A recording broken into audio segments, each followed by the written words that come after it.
بسم اللہ الرحمن الرحیم۔ السلام علیکم عزیز دوستو، پیارے بھائیوں۔ آج کی اس ویڈیو کا مقصد نئے دوست جو طب سے منسلک ہیں یا طب سے غیر متعلقہ لوگ جو کتابوں یا میڈیا سے دیکھ کر اپنے لیے نسخہ جات بناتے ہیں، ان کی ایک دو بڑی غلطیوں کا ازالہ مقصود ہے، جو کہ کئی دفعہ مضر صحت بلکہ کبھی کبھار تو جان لیوا بھی ثابت ہو سکتی ہیں۔ ان غلطیوں پر میں نے پہلے بھی فیس بک میں اپنے ایک طبی گروپ الطب والکیمیا قدیم میں تنبیہ کی تھی، جس پر بہت سارے حضرات نے کمنٹس فرمائے کہ وہ واقعی اس غلطی میں مبتلا تھے، اور کئی مستند حکیموں نے مجھے پرائیویٹلی ان باکس میسج کیے کہ وہ بھی اس غلطی میں مبتلا تھے۔ اب ان کو اس پوسٹ سے تنبیہ ہوئی ہے اور وہ آئندہ انشاءاللہ احتیاط کریں گے۔ جب میں نے یہاں یوٹیوب پر کچھ طبی ویڈیو میں بھی یہ غلطی بار بار دیکھی کہ بہت سارے اتباع کرام یا ایسے نئے لوگ جو طب سے منسلک ہیں وہ اس غلطی کو دہرا رہے ہیں، تو سوچا کہ ایک ویڈیو اس کے ازالے کے طور پر بنا کر شیئر کر دوں، تاکہ آپ سب لوگ بھی اس سے بچ سکیں اور دوسرے دوستوں کو بچانے کا سبب بھی بن سکیں۔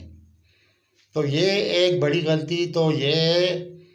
کہ پرانے اور قدیم نسخوں میں جب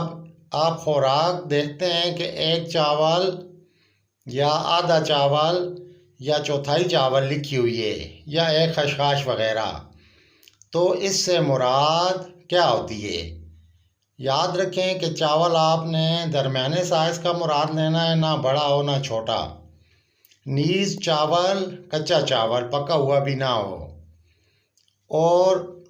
جو سب سے بڑی اور اکثریتی غلطی لگتی ہے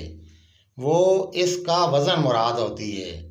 یاد رکھیں کہ چاول یا خشخاش وغیرہ پرانے مستعمل اوزان کا حصہ ہیں، یعنی یہ ایک وزن کا مستعمل وزن ہے۔ تو ایک چاول سے مراد اصل میں یہ ہوتا ہے کہ یہ ایک چاول کا وزن ہے، نہ کہ اس کا حجم ہے۔ کئی کشتہ جات، خصوصاً دانتوں کے کشتہ جات جیسے پارا، سیسا، تانبا وغیرہ کا کشتہ ہوتا ہے، اس میں اگر ایک چاول سے مراد آپ اس کا حجم لیں گے تو وہ وزن میں 8 چاول سے بھی بڑھ جائے گا، کیونکہ یہ کشتہ جات کافی بھارے ہوتے ہیں۔ تو اس طرح مقدار زیادہ ہونے کی وجہ سے یہ نقصان کا سبب بن سکتے ہیں، اس لیے اس احتیاط پر عمل کرتے ہوئے اس سے بچیں۔ ہاں، یہ الگ بات ہے کہ کہیں نسخہ میں لکھا ہوا ہو کہ کالی مرچ برابر یا نخود برابر یا جنگلی بیر برابر گولیاں باندھ لیں کسی مرکب نسخہ کی، تو وہاں پر مراد حجم ہی ہوتا ہے۔ وہاں پر آپ حجم کے حساب سے گولی باندھیں گے، چاہے دانہ مسور برابر لکھی ہے، چنے برابر لکھی ہے یا جنگلی بیر برابر۔ لیکن اس میں بھی ایک خیال رکھنا ہے آپ نے کہ جب نخود برابر لکھی ہو تو نخود سے مراد وہ پرانے کالے چنے ہوتے ہیں، نہ کہ آج کل کے سفید بڑے چنے، بلکہ جو سفید بڑا چنا ہوتا ہے اس کے برابر جنگلی بیر ہوتا ہے۔ تو پرانی کتابوں میں جہاں جنگلی بیر لکھا ہو تو وہاں آپ بڑے چنے جتنی یا بیر جتنی گولی بنا سکتے ہیں، اور جہاں پر صرف نخود برابر گولی لکھی ہو تو آپ جو چھوٹا کالے رنگ کا چنا ہوتا ہے اس برابر گولی بنائیں گے، جو اکثر بھون کر بھی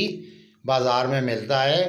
تو یہ جب کچی حالت میں کالا چنا ہوتا ہے تو اتنے برابر یعنی نخود برابر گولی سے یہ مراد ہوتی ہے، اور اکثر نئے لوگ اور طبیب اس میں بھی غلطی کرتے ہیں کہ وہ نخود سے مراد بڑے اور سفید چنے کو سمجھ لیتے ہیں، اس طرح وہ جنگلی بیر برابر گولی بنا لیتے ہیں۔ تو بس ان چند غلطیوں کے ازالے کے لیے یہ ویڈیو بنائی تھی، امید ہے آپ آسانی سے سمجھ گئے ہوں گے۔ تو عزیز دوستو، اس معاملے میں احتیاط کریں اور خود بھی ان غلطیوں سے بچیں، اور اس ویڈیو کو شیئر کر کے زیادہ سے زیادہ لوگوں کو بچانے کا سبب بنیں۔ یہ آپ کے لیے صدقہ جاریہ ہوگا۔